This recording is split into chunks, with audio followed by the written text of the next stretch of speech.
शासन ने एक परिपत्र निकाला, उस परिपत्र के खिलाफ ये स्कूल वाले लोग कोर्ट में गए, उस पर स्टे लेके आए। तो उसमें शासन ने परिपत्र में क्या लिखा था कि फीस पे दबाव न डाले, इसके लिए स्टे लेने चले गए। कितना गंदी सोच है इस विद्यालय वालों की। मेरा ये मुद्दा आज से नहीं है, 2018 से मैं मांग कर रहा हूँ कि अधिनियम 2009 का मीरा भाईंदर शहर में सभी प्राइवेट स्कूल में पालन किया जाए। और अधिनियम 2011 यानी कि अधिनियम 2011 क्या है, शैक्षणिक शुल्क अधिनियम है, एक्ट है। ये एक्ट को स्कूल में दोनों एक्ट को दोनों स्कूल में लागू करना है। और 5 महीना 4 महीना सब मीरा भाईंदर बंद था, पूरा महाराष्ट्र बंद था। आदमी किधर जाए, कैसे खाए पिए, कैसे या अपने बच्चों को जिलाए या अपने आप को जिलाए, या दवाई से बचे, या लाइट बिल भरे, फिर स्कूल की पढ़ाई देखे, या फिर मोबाइल ले बच्चों के लिए, या फिर नेट भरे। ये उनके सामने एक आके प्रश्न खड़ी हुई है।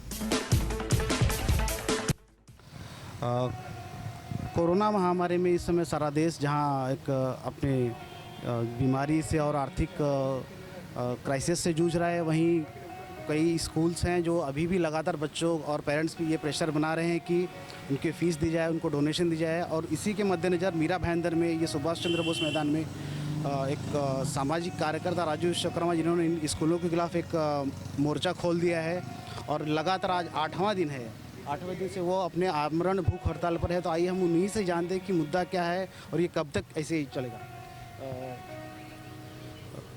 राजू भाई नमस्कार, प्रथम में आपका स्वागत है। धन्यवाद, आप यहाँ अपना समय इस कोविड महामारी में ये मुद्दा जो है राइट एजुकेशन टू राइट का जो भी है, उसको आपने उठाया है, तो उसके पीछे मतलब है क्या? सब ऐसा है, मेरा ये मुद्दा आज से नहीं है, 2018 से मैं मांग कर रहा हूँ कि अधिनियम 2009 का मीरा भाईंदर शहर में सभी प्राइवेट स्कूल में पालन किया जाए। और अधिनियम 2011 यानी कि अधिनियम 2011 क्या है, शैक्षणिक शुल्क अधिनियम है, एक्ट है। ये एक्ट को स्कूल में दोनों स्कूल में लागू करना है। कोई भी स्कूल हो, जैसे कि पुलिस वाले CRPC IPC यूज करते हैं, उस तरह उनको दो ये अधिनियम है, ये एक्ट है, ये एक्ट को उपयोग करना होता है। राइट टू एजुकेशन एक्ट 2009 और शिक्षण शुल्क अधिनियम 2011, ये अधिनियमों का पालन करते। तो आज जो पालक रोड पे घूम रहे हैं फीस को लेकर जमावड़ा करके कि हमारा बच्चों फीस बढ़ा दिया, हमारा भी सत्य नहीं है। अगर ये अगर अधिनियम 2011 का पालन किए होते तो आज ये पालक है ना रोड पे नहीं आते कि उनके समिति से फीस बढ़ाई जाती, उनके समिति से फीस दी जाती।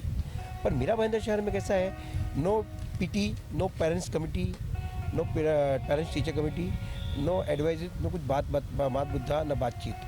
खाली स्कूल वाले अपनी दादागिरी से अपनी मर्जी से फीस चलाते, अपने नियम कायदा चलाते। मुख्य लड़ाई किससे है आपकी? मुख्य लड़ाई प्राइवेट स्कूल वालों से। और इसके अंतर्गत में आयोग को पावर दिया गया अधिनियम 2009 के तहत, यानी कि राइट टू एजुकेशन के तहत 31 दिसंबर 2013 को एक शासन निर्णय पास किया गया, उसमें पावर दिया गया उनको कार्य करने का। मीरा भाईंदर में जहाँ तक देखा जाए तो बड़े बड़े शिक्षा सम्राट, शिक्षा माफिया कह लें, बड़े बड़े नेताओं की स्कूलों, तो कैसे लड़ाई लड़ेंगे इनसे? सर देखिए, आज मैं 8वें दिन भूख हड़ताल बैठा हूँ। मेरा इसमें क्या स्वार्थ है, मेरा कोई बच्चा नहीं छूटा। मेरा बच्चा लॉयर है, मैं अकेला हूँ, हम लोग बाप बेटे दो रहे थे, मेरे माँ बाप हैं, हम लोग अच्छे से रहते हैं जिंदगी। हमको नहीं, जो मेरी NGO चलाता हूँ मैं, एक फाइट फॉर राइट NGO चलाता हूँ, जिसके माध्यम से बैठा हूँ। उस NGO में पीड़ित ये जो फीस की माहौल लेके स्कूल वाले ने स्कूल बंद रखा है तो फीस मांग रहे हैं। फिर शासन ने एक परिपत्र निकाला, उस परिपत्र के खिलाफ ये स्कूल वाले लोग कोर्ट में गए, उस पर स्टे लेके आए। तो उसमें शासन ने परिपत्र में क्या लिखा था कि फीस पे दबाव न डाले, इसके लिए स्टे लेने चले गए। कितना गंदी सोच है इस विद्यालय वालों की। किन स्कूल वाले, कोई पर्टिकुलर स्कूल वाले? देखिए, मीरा भाईंदर का शांता भंग खराब करने वाला तो एक RKB स्कूल था, जिसकी वजह से ये मुद्दा गर्म हुआ मीरा भाईंदर शहर में। फिर SL प्रवाड़ और अन्य स्कूल, अभी देखो एक बिशप करके स्कूल का नाम सुन रहा है, वो भी बहुत दादागिरी कर रहा है स्कूल के अंदर। बाकी बहुत सारे स्कूल ने फीस माफ़ किया है सर, बहुत सारे स्कूल ने तो चुप्पी साथ दी कि भाई आप बच्चे पढ़ने तो आपकी जब मन हो तब देना, वो प्रेशराइज नहीं कर रहे। पर ये जो बड़े बड़े स्कूल हैं जिसको ग्रोथ है, जिसको बहुत अपने को अभिमान है अमित करोड़ के, वो करोड़पति बने किसकी वजह से? ये विद्यार्थी की वजह से बने ना। आज अपन कहते हैं, हमारा आर्टिकल 21 क्या कहता है सर, कि बच्चों का शिक्षा मौलिक अधिकार है। तो उन बच्चों को मौलिक अधिकार मिलना चाहिए, नहीं मिलना चाहिए? आपका अधिनियम बोलता है, आपका अधिनियम बोलता है, भारत का संविधान कहता है, और अधिनियम 2009 वो भी बोलता है। तो भाई मेरा यही बोलना है, बच्चों का अधिकार मिलनी चाहिए उनको पढ़ाई के साथ। अभी बताइए, आप ऑनलाइन पढ़ा रहे हो, अब बताओ 4 साल का बच्चा क्या पढ़ता रहेगा, पहली क्लास का बच्चा क्या पढ़ता रहेगा ऑनलाइन, क्या समझता है उसको मोबाइल में? अब पालकों के पास ऐसी परेशानी है, ये पूरे विश्व भर में ये महामारी चली थी इस महामारी में मीरा भाईंदर शहर में भी महामारी थी और 5 महीना 4 महीना सब मीरा भाईंदर बंद था, पूरा महाराष्ट्र बंद था। आदमी किधर जाए कैसे, खाए पिए कैसे, या अपने बच्चों को जिलाए या अपने आप को जिलाए, या दवाई से बचे, या लाइट बिल भरे, फिर स्कूल की पढ़ाई देखे, या फिर मोबाइल ले बच्चों के लिए, या फिर नेट भरे। ये उनके सामने एक आके प्रश्न खड़ी हुई है। लड़ाई का रिस्पांस कितना कैसे मिलता है? अब मेरे यहाँ तो मैंने आज मेरा 8वां दिन है, 8वां दिन में मेरे पास 400 पेरेंट्स आए हुए हैं। सच बोलूँ, लोगों ने झूठ नहीं बोलता, 5000 आए, क्योंकि मैंने पुलिस स्टेशन ने मुझे जो परमिशन दिया है 5-10 लोग को बिठा सकते हो सोशल डिस्टेंसिंग के अनुसार। तो मेरे पास सुबह से लेकर शाम तक पेरेंट्स आती है, 5-5:30 बजे तक पेरेंट्स आती है। इसके बाद पेरेंट्स आना बंद हो जाती है, क्योंकि मुझे मना कर देता हूँ मिलने के लिए कि इसके बाद मतलब अंधेरा है और शहर से दूर है, ये जगह जंगल में बिठाया हुआ है। तो इसलिए वो लोग बेचारे आते नहीं। मेरे पास एवरीडे 50-60 पेरेंट्स आ रहे हैं एवरीडे। आज की तारीख में बड़ापन नहीं बोलूँगा, आपकी कृपा है, हर पेरेंट्स की यही मांग है।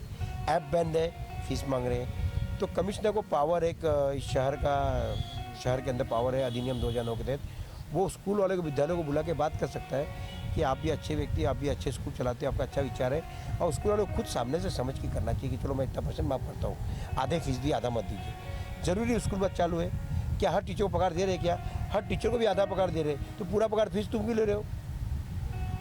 ये इस विषय को लेकर हमारा आंदोलन बैठा है। लड़ाई कब तक चलेगी? देखिए, मेरी मांग को मैंने उनको मांग में कैसी मांगनी की है। देखो, ये अधिनियम 2009 मैंने आज बोल दिया, आज का तो स्कूल पारित नहीं होगा, उनको नोटिस इशू किया जाए कि कुछ टाइम दीजिए, टाइम पीरियड 10 दिन, 5 दिन, 1 दिन, 2 घंटा, 4 घंटा, 5 घंटा, जैसा आपको योग्य लगता है। उस योग का प्राइम पीरियड, जिस योग में स्कूल वाले अपने डॉक्यूमेंट जमा करें। यदि वो डॉक्यूमेंट नहीं जमा करते, उस पर क्या कार्रवाई करेंगे वो करें। ऐसे एक नोटिस बनाने के लिए मैंने उनको कहा, ऐसा जारी कीजिए सब स्कूलों में।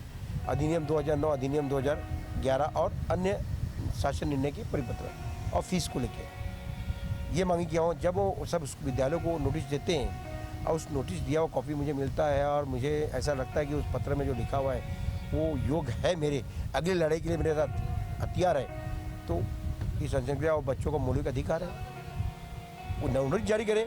और नोटिस जारी करते हैं तो मेरी आधी लड़ाई तो खत्म हो जा रही है। चलिए, धन्यवाद। तो ये थे राजू भाई, जिन्होंने एक बहुत ही अच्छा और ये मार्मिक मुद्दा उठाया है मीरा भाईंदर के शहरवासियों के लिए कि इस कोविड-19 में भी जो स्कूल दादागिरी या अन्याय कर रहे हैं उनके खिलाफ इन्होंने एक आवाज़ बुलंद की है, और शासन प्रशासन जल्द से जल्द इनकी मांगों को सुने और इस पर सकारात्मक विचार करे। कैमरा पर्सन रफ़ीक खान के साथ में सुभाष यादव, प्रथम न्याय।